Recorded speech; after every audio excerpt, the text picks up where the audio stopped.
కర్ణాటకలోని ఉడిపి శ్రీకృష్ణ పుణ్యక్షేత్రం స్థల పురాణం గురించి నిన్నటి షాట్లో అయితే తెలుసుకున్నాం. శ్రీకృష్ణ మఠంలోకి ప్రవేశించేటప్పుడు మగవారైతే పైన చొక్కా వేసుకోకుండా వెళ్ళాలండి. అలాగే సాంప్రదాయ దుస్తుల్లో స్వామివారి దర్శనం చేసుకోవాలి.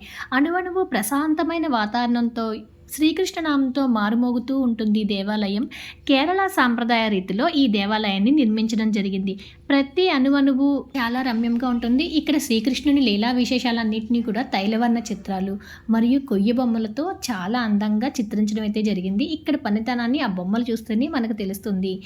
ప్రధాన ద్వారానికి ఎదురుగా కనకదాసుని మందిరం ఉంటుంది. ఈ కనకదాసు శ్రీకృష్ణుడికి పరమ భక్తుడు. నిమ్మన జాతీయుడు అవడం వల్ల గుడిలోనికి రానివ్వకపోతే స్వామివారి దర్శనం కోసం అలాగే ఎదురు చూస్తూ ఉన్నాడు. స్వామివారు అతని భక్తికి మెచ్చి పశ్చిమ వైపంగా తిరిగి కిటికీ నుంచి అతనికి దర్శనమిచ్చారు. అప్పటి నుంచి కూడా ఉడిపిలోని చిన్ని కృష్ణుడు అదే కిటికీ నుంచి భక్తులందరికీ దర్శనమిస్తున్నారు. Like, share and subscribe.